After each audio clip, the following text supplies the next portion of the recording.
बगल में पोटली दबाए एक सिपाही थाने में घुसा और सहसा थानेदार को सामने पाकर सैल्यूट मारा। थानेदार ने पोटली की तरफ निहारा तो सैल्यूट के झटके में पोटली भिज गई और उसमें से गाढ़ी सी कत्थई बूंद रिस गई। थानेदार ने पूछा, बे इस पोटली में से क्या टपका रहा है? क्या कहीं से शरबत की बोतलें मार के ला रहा है? सिपाही बोला, हुजूर इसमें शरबत नहीं है। शरबत नहीं है? हद है, शरबत नहीं है तो क्या शहद है? सिपाही बोला, हुजूर इसमें शहद भी नहीं है। शहद भी नहीं है तो क्या है? हुजूर इसमें से कोई और ही चीज बही है। और ही चीज तो खून है क्या? अबे जल्दी बता, क्या किसी मुर्गे की गर्दन मरोड़ दी या किसी मेमने की टांग तोड़ दी? अगर ऐसा है तो बहुत अच्छा है, पकाएंगे, हम भी खाएंगे, तुझे भी खिलाएंगे। सिपाही बोला, हुजूर न पका सकता हूं न खा सकता हूं, मैं तो बस आपको दिखा सकता हूं।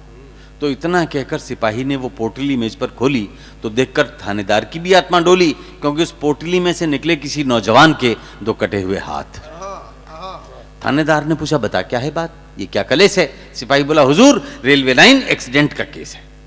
एक्सीडेंट का केस है तो यहां क्यों लाया है? 20% बॉडी ले आया, 80% कहां छोड़ाया है? सिपाही बोला, माई बाप ये बंदा इसीलिए तो शर्मिंदा है क्योंकि 80% बॉडी तो जिंदा है।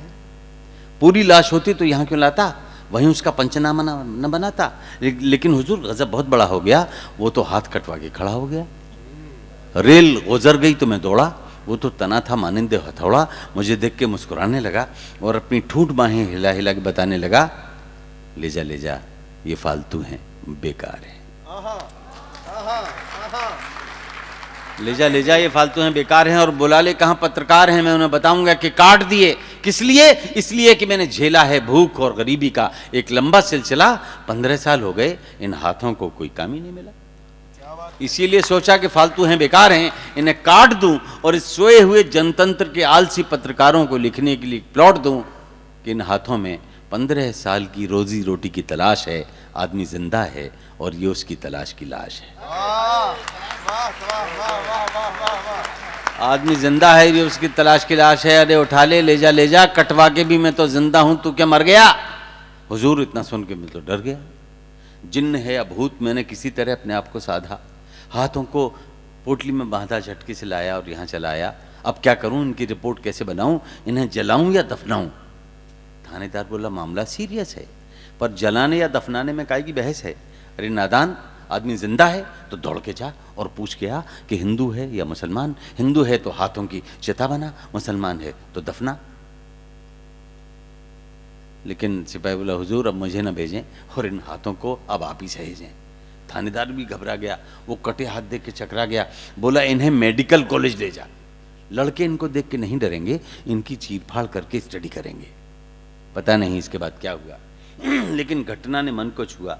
अरे उस पढ़े लिखे नौजवान ने अपने 2 हाथों को खो दिया। और सच कहता हूं कि टाइम्स ऑफ इंडिया में एक दक्षिणी युवक के बारे में खबर पढ़ के मैं रो दिया और सोचने लगा कि इस खबर को पढ़कर हमारे देश के बड़े बड़े लोग शर्म से क्यों नहीं गड़ गए। अरे आज आपकी ही कृपा से एक अकेले पेट के लिए 2 हाथ भी कम पड़ गए। एक अकेले पेट के लिए 2 हाथ भी कम पड़ गए। वो उगता गया आपके झूठे वादों, झूठी बातों से, वरना वो क्या नहीं कर सकता था अपने इन 2 हाथों से। वो इन हाथों से किसी मकान का नक्शा बना सकता था, इन हाथों में बंदूक थाम के देश को सुरक्षा दिला सकता था, इन हाथों से वो कोई सड़क बढ़ा सकता था, इन हाथों से क्रेन द्वारा सामान चढ़ा सकता था, और तो और ब्लैक बोर्ड पर ह से हाथ लिखकर बच्चों को पढ़ा सकता था। मैं सोचता हूं इन्हीं हाथों से उसने बचपन में तिमाही, छमाही, सालाना परीक्षाएं दी होंगी। इन्हीं हाथों में प्रथम श्रेणी में पास होने की खबर लाया होगा।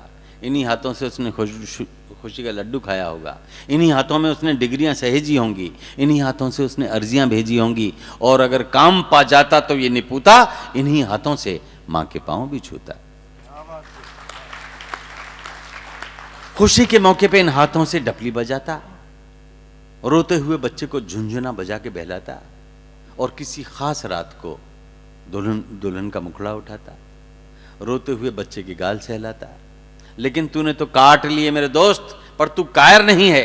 तू कायर नहीं है क्योंकि तेरी शहादत के पीछे तू कायर नहीं है, कायर होता तो समूचा कट जाता और देश के रास्ते से हमेशा हमेशा को हट जाता। सरदार भगत सिंह ने यह बताने के लिए कि देश में गुलामी है पर्चे बांटे, और तूने बेरोजगारी है ये बताने के लिए हाथ काटे। मैं कोई बड़ी बात कह रहा हूं ऐसा तो मुझे भ्रम नहीं है, लेकिन प्यारे तू किसी शहीद से कम नहीं है, तू किसी शहीद से कम नहीं है क्योंकि तेरी शहादत के पीछे लाखों बेरोजगार नौजवानों की कतार है, और उस पूरी कतार की यही पुकार है कि हमारे भूखे नंगे परिवारों को रोजी रोटी का इंतजाम दो, हमें काम दो, हमें काम दो, हमें काम दो, हमें काम दो, हमें काम दो।